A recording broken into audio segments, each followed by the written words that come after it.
janë nisur kongresmenësh që kanë ndjekur çështjet tona, edhe në rastin e kongresmenit Keith Self, që mbulon dhe Europën në fakt.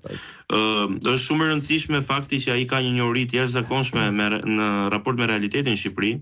dhe që është një ndër avokatët më të mëdhenj dje në konferencën e sigurisë të organizuar edhe të moderuar për hir të vërtetës, dhe kjo është një e vërtetë që duhet thënë, është një fakt që duhet thënë nga Zoti Fatmir Mediu.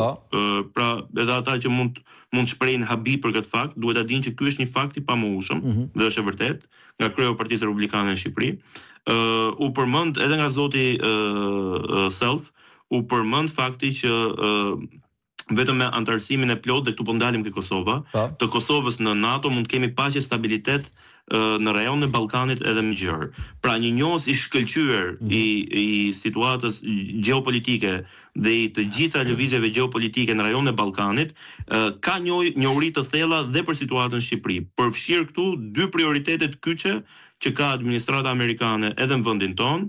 Një, ecuria e reformës në drejtësi, që deri tani ka shfaqur probleme të paimagjinueshme, ajo që terminologjia lawfare që përdoret në Amerikë, e cila në fakt ka të bëjë me keqpërdorimin e drejtësisë si një instrument politik apo si një armë për të goditur kundërshtarin, dhe këtë e ka thënë për herë të parë presidenti Trump, që e ka përdorur edhe në fushatën e tij për goditje dhe për të gjitha paditë edhe të gjitha çështjet që u hapën, rreth 87 çështje nga kundërshtarët e tij politik. Një rast i tillë identik, një fotokopje e tillë ka ndodhur në Shqipëri me rastin e Zotit Berisha, kreu të opozitës, i cili është mbajtur në arrest shtëpie për një vit, për 333 ditë, pas një bazë, pas një fakt, pas një akuzë konkrete, dhe edhe pse gjykata kushtetuese më mbrapa ka vendosur dhe ka thënë që është në fakt ka qenë i padrejtë arresti dhe izolimi i Zotit Berisha, kjo ka qenë post factum dhe kjo histori ka qenë një fakt i kryer. Ajo që ka ndodhur me 3 drejtuesit kryesor të partive opozitare në vend në vitin zgjedhor është e paprecedent për një vend në rajon, për një vend Ballkan apo më gjerë, por është ama një kopje identike e të njëjtave mënyra që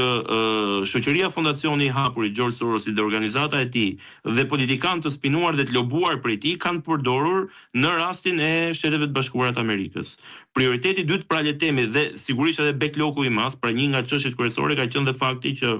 nëse 10 vite më parë apo 15 vite më parë, me atë drejtësi që kishim, që kishte nisur problemesh pa diskutim,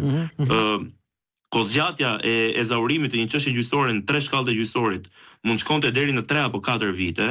dhe stoku i dosjeve ishte në mos gaboj 16.000 dosje. Sot ai stok ka vajtur në 200.000 dosje, dhe një qytetar i zakonshëm i Republikës Shqipërisë mundet të ezaurojë një çështje në të 3 shkallët e gjyqësorit, civile apo penale apo administrative,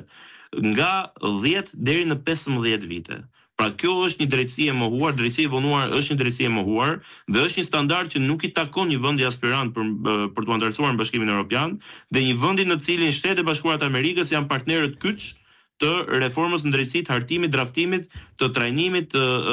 me ekspert të gjithë personave që kanë udhëhequr këtë proces. Nga ana tjetër, prioriteti i prioriteteve sot i